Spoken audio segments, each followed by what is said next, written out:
Good evening, guys. Welcome back to my channel SSB Success. So, this would be my second video on international relation that would be helpful for SSB and AFSB, and apart from that, for other exams also. So, many of you must be wondering how it would be helpful for SSB or AFSB. So, guys, this would help you in lecturate, group discussion topics, and in your interview. So today's topic is India and Canada relation and why India Canada relations are deteriorating. So let us begin. So guys, as you all are aware, like Canada and India, they have long standing bilateral relation. They're built upon tradition of democracy, means दोनों countries में democracy है, इस basis पे इन दोनों countries में अच्छे relation है, pluralism के बीच बेसिस पे दोनों कंट्रीज़ में अच्छे रिलेशन है, और इंटरपर्सनल कनेक्शन की वजह से दोनों कंट्रीज़ में अच्छे रिलेशन है. कनाडा जो कि one of the largest south Asian communities abroad per capita है, और जिसकी with approximately like 5.6% of Canadians being of Indian heritage. That means 1.9 million people. Means 1.9 million people Indians like South Asian community के लोग Canada में रहते हैं. जैसे आप लोगों को पता ही है, लाइक हम बोलते हैं कि पंजाब लाइक पंजाबियों का दूसरा घर कनाडा है. तो इसीलिए मतलब कनाडा बहुत ज़्यादा लोग वहाँ पे रहते हैं, इंडियंस भी और दूसरे साउथ एशियन कम्युनिटीज़ के लोग भी. तो ये जो टाइज़ हैं इंडिया और कनाडा के बीच में, ये स्ट्रेंथन होते हैं एक तो ऑफिशियल डायलॉग्स की वजह से, एग्रीमेंट्स की वजह से, मेमोरेंडम ऑफ अंडरस्टैंडिंग की वजह से, और वर्किंग ग्रुप्स की वजह से. जैसे आप देख सकते हो मैप में, इंडिया जो है वो हमारा ग्रीन वाला है और कनाडा जो है हमारा ऑरेंज वाला है. तो जो ऑफिशियल लेवल पे मीटिंग होती रहती है, उसके बेसिस पे काफ़ी सारे रेगुलर वर्किंग ग्रुप्स है जो फोकस करते हैं काउंटर टेररिज्म पे, सिक्योरिटी पे, एग्रीकल्चर पे, एडुकेशन पे, साइंस एंड टेक्नोलॉजी पे. जो इंडिया में कनाडा को रिप्रेजेंट किया जाता है हाई कमीशन ऑफ कनाडा के फॉर्म में इन न्यू दिल्ली. कनाडा का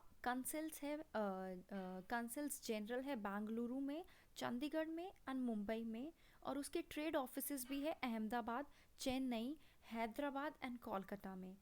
इन addition immigration, refugees and citizenship Canada का भी एक सिग्निफिकेंट प्रेजेंस है इंडिया में.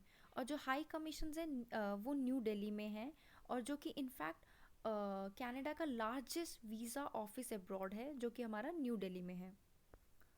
तो इंडिया को रिप्रेजेंट किया जाता है कनाडा में by a high commission in Ottawa and by consuls in Toronto and Vancouver. जो हाई कमिश्नर है इंडिया के कनाडा में वो विकास स्वरूप है, और जो हाई कमिश्नर है कनाडा के इंडिया में वो नादिर पटेल है. अब let's talk about history of these two countries. So India के जो माइग्रेंट्स हैं वो वेस्ट कोस्ट में सेटल हो रखे हैं फ्रॉम लेट 19th सेंचुरी से. 1940 और 1960 में कनाडा और इंडिया के रिलेशनशिप एनहांस हुए थे पर्सनल टाइज़ की वजह से, जो डेवलप हुए थे कब, जब हमारे प्राइम मिनिस्टर जवाहरलाल नेहरू थे, और दो कैनेडियन प्राइम मिनिस्टर के टाइम पे जो थे Louis Saint Laurent and Lester B Pearson. और यूनाइटेड नेशन और कॉमनवेल्थ में जो दो इश्यूज थे, जो बहुत बड़े इशू थे, कोरियन वॉर के और सूज क्राइसिस के, तो दोनों कंट्रीज़ के इंटरेस्ट जो है और कमिटमेंट्स जो है काफ़ी ज़्यादा मैच कर रही थी.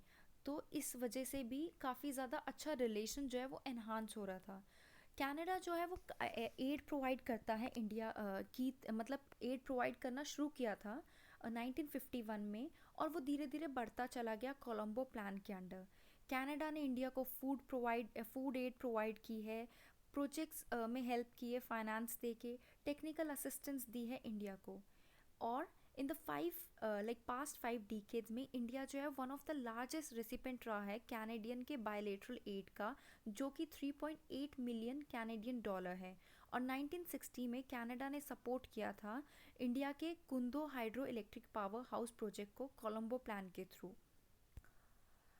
तो जो इंडो कनाडा के रिलेशन है वो डिट्रॉइट हुए थे कब? जब हमने न्यूक्लियर टेस्ट किया था मई 1974 में, और उस न्यूक्लियर टेस्ट का नाम था स्माइलिंग बुद्धा।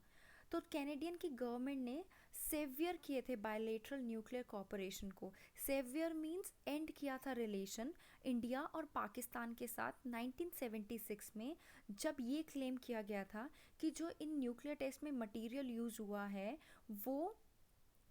वो ऑब्टेन किया गया है Canadian supplied serious nuclear research reactor से। तो कनाडा ने क्या किया कि न्यूक्लियर कॉपरेशन में एंगेज होने से उन कंट्री के साथ रिजॉल्व कर दिया, जो कि उन कंट्रीज़ के साथ रिजॉल्व किया जो सिर्फ non proliferation of nuclear weapon treaty को फॉलो करता है और comprehensive nuclear test ban treaty को फॉलो करता है।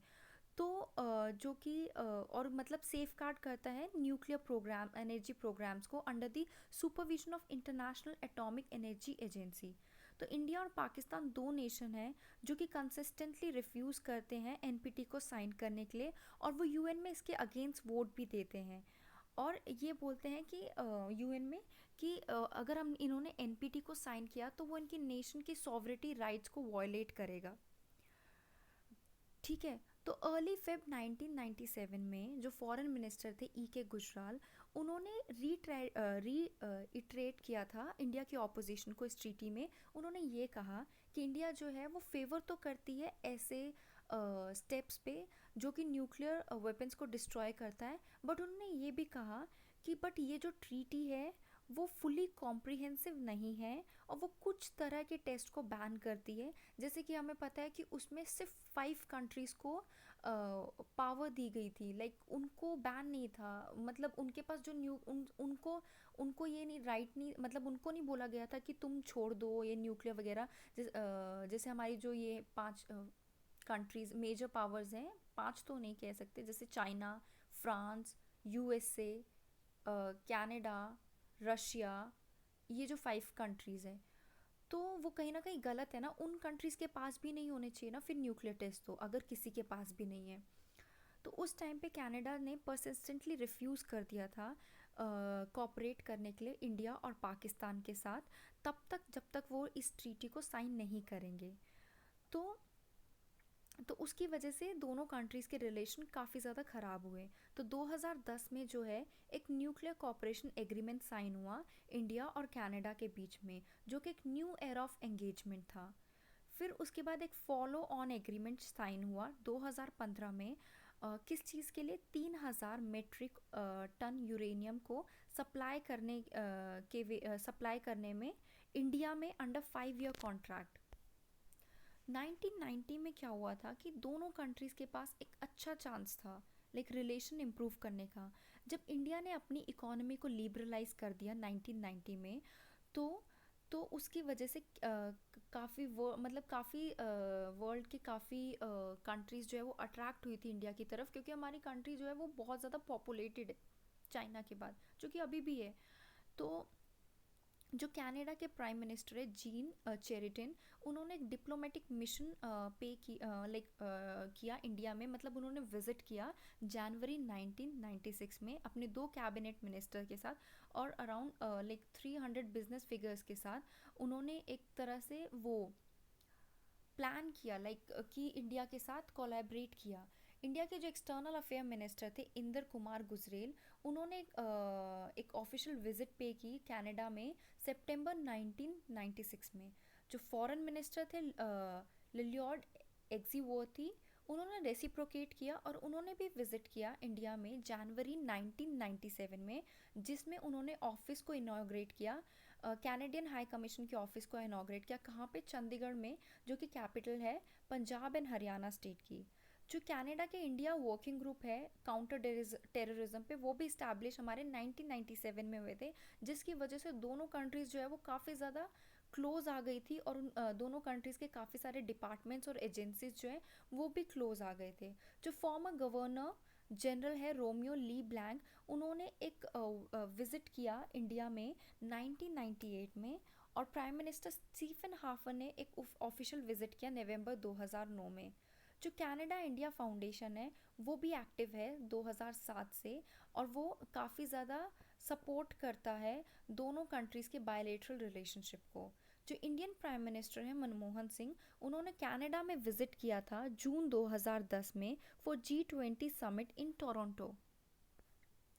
2011 को year of India in Canada dub किया गया था, जो कि जॉइंट इनिशिएटिव था दोनों गवर्नमेंट्स के मतलब दोनों गवर्नमेंट्स की तरफ से। और इस ऑस्पिस में जून 2011 में Indo Canada chamber of commerce को होस्ट किया गया था with the government of India the regional प्रवासी भारतीय दिवस, और उस पर कॉन्फ्रेंस हुई थी। ये कॉन्फ्रेंस जो है वो 1000 डेलीगेट्स ने होस्ट की थी from India and Canada. Governmental business man थे उसमें, मेडिकल के फील्ड से लोग थे, साइंटिफिक के फील्ड से लोग थे, फिलेंथ्रोपिक सेक्टर से लोग थे।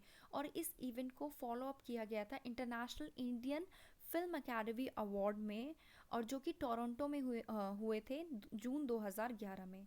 जो प्राइम मिनिस्टर जस्टिन ट्रूडो है, उन्होंने एक वीक स्पेंड किया था इंडिया में फरवरी 2018 में। लेकिन कमेंटेटर्स ये कहते हैं ये बहुत बड़ा फेलियर रहा था या फिर डिज़ास्टर रहा था, क्योंकि इंडियन गवर्नमेंट ने जो प्राइम मिनिस्टर जस्टिन ट्रूडो है उनको एक तरह से इग्नोर ही कर दिया था, उनके ऊपर कोई स्टेटमेंट ही नहीं दी उनके विजिट पे। अदरवाइज जब भी कोई states of the man like कोई फॉरेन कंट्री से कोई भी विजिट करता है तो इंडियंस जो हैं काफ़ी अच्छे से उनकी खातिरदारी करते हैं, ये कह सकते हैं। बट इनके टाइम पे ये नहीं हुआ था। इसके पीछे भी एक रीज़न है, क्योंकि ये टाइम टू टाइम जो है हमारे मतलब हमारे तो नहीं, कनाडा के प्राइम मिनिस्टर जस्टिन ट्रूडो ये जो है खालिस्तान इशू पे बोलते रहते हैं। तो गाइस जिनको ये नहीं पता खालिस्तान इशू क्या है, तो खालिस्तान इशू क्या है कि खालिस्तान मूवमेंट एक सिख सेपरेटिस्ट मूवमेंट है जो सीख करती है कि एक होमलैंड क्रिएट किया जाए सिख्स के लिए, और उनके लिए एक सॉवरन स्टेट, मतलब उनके लिए अलग से स्टेट बने जो इंडिया का पंजाब है वो वहाँ के लोग हो, और पाकिस्तान के पंजाब हो वहाँ के लोगों के द्वारा मिलके, मतलब उनके लिए एक अलग से होमलैंड हो पंजाब रीजन में ही। तो इसीलिए जो है इंडियन गवर्नमेंट ने उनको जो है इग्नोर कर दिया था। और हमारे जो दो मिनिस्टर हैं उन्होंने जॉइंट सेशन को भी एड्रेस किया हुआ है कैनेडियन की पार्लियामेंट में। एक तो इंदिरा गांधी जो कि 19 जून 1973 में जिन्होंने किया था, और पंडित जवाहरलाल नेहरू जिन्होंने 24 अक्टूबर 1949 में किया था। उसके बाद ट्रेड में इंडिया और कनाडा के क्या कोऑपरेशन है, तो कनाडा और इंडिया जो है वो एक प्रॉस्पेरस ट्रेडिंग रिलेशनशिप को एंजॉय करता है 2004 से। जबकि हमारे 2000 में लेट 2000 में काफ़ी ज़्यादा रिसेशन आया था, लेकिन फिर भी दोनों कंट्रीज़ के बीच में ट्रेड जो है वो इम्प्रूव हुआ है 70% से। 2009 में कैनेडियन ने एक्सपोर्ट किया था इंडिया में टोटल 2.1 बिलियन कैनेडियन डॉलर, और उसी साल में कैनेडियन इंपोर्ट हुआ था from India total 2.0 billion Canadian dollar. तो जो कि जिससे कनाडा को 100 मिलियन कैनेडियन डॉलर का ट्रेड प्लस हुआ था। जो इंडिया है उन्होंने 2012 को सेलिब्रेट किया था as a year of India in Canada, ताकि बिजनेस को प्रमोट किया जा सके, कल्चरल एक्टिविटीज़ को प्रमोट किया जा सके, पॉलिटिकल रिलेशन बनाए जा सके इंडिया के साथ कनाडा के। तो जबकि हमने ये देखा है कि इंडिया और कनाडा का काफ़ी वार्म रिलेशन रहा है, लेकिन उसके बावजूद जो है ट्रेड जो है उतनी पोटेंशियल से नहीं हो पाया है जितनी पोटेंशियल से हो सकता था। अगर हम नंबर्स को देखें तो इंडिया के साथ जो बायलैटरल ट्रेड है वो 5.77 बिलियन कैनेडियन डॉलर है 2014 में। और अगर हम वही चीज़ चाइना के साथ कंपेयर करें तो चाइना के साथ 56 बिलियन कैनेडियन डॉलर है। तो अगर देखा जाए तो जो ट्रेड है दोनों कंट्रीज़ के बीच में उतना नहीं है जितनी दोनों कंट्रीज़ की पोटेंशियल है, बट वो धीरे धीरे ग्रो कर रहा है। कनाडा और इंडिया जो है वो करेंटली नेगोशिएशन होल्ड करता है कॉम्प्रिहेंसिव इकोनॉमिक पार्टनरशिप की एग्रीमेंट पे, ताकि उनके ट्रेड रिलेशंस इम्प्रूव हो सकें। और एज ऑफ मार्च 2015 दोनों कंट्रीज़ ने 9 राउंड ऑफ नेगोशिएशन हेल्ड किया था न्यू दिल्ली में। तो अब जो है हम ये पढ़ते हैं लाइक क्यों इंडिया और कनाडा के रिलेशन अभी करंट अफेयर में है, क्यों हर जगह इंडिया और कनाडा के रिलेशन के बारे में बात हो रही है।